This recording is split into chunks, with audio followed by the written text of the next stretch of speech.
खबर रही कि सुभद्रा योजनार तृतीय किस्ती टंका मिल जाए। तो तृतीय किस्ती टंका जब आपको एपर्यंत मिलनी ताहले कौन करेंगे? तो वीडियो हिं जनइबी से वीडियो को बिना स्किप करी समस्त शेष जाए देखा सहित वीडियो गोटे लाइक करूँ फ्रेंड्स। जदि चैनल को नुआ कर चैनल को सब्सक्राइब करेंगे और पाखर बेल आइकन रे क्लिक करेंगे आगे लाटेस्ट अपडेट पाइबा।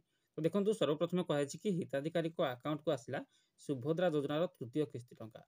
कोरापुट जयपुर में शुभारंभ कले मुख्यमंत्री मोहन माझी। 1 कोटी अधिक हिताधिकारी को पठागला सुभद्रार तृतीय किस्ती टंका।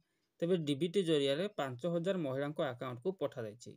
जयपुर में एने आयोजित कार्यक्रम में मुख्यमंत्री दुई उपमुख्यमंत्री प्रभाती परिड़ा और कनक वर्धन सिंहदेव उपस्थित रही। तो फ्रेंड्स देखो आपको प्रूफ सहित देखा कि देखो dear customer DBT got payment of RS 5000 credited to your account number. तो अकाउंट नंबर दिया जाए देन 9/8/2025 पर सुभद्रा 2 स्कीम एसबीआई। ओके तो जो एसबीआई शायद से फास्ट आसी जाइए कि जो अदर बैंक अकाउंट रही तो से आसवा आरंभ हम किंतु वर्तमान समय कहीं भी व्यस्त होबार नहीं। समस्त अकाउंट को जो मैंने आगर सुभद्रार प्रथम किस्ती द्वितीय किस्ती टंका पाई तो समस्त अकाउंट को ही आसो टंका।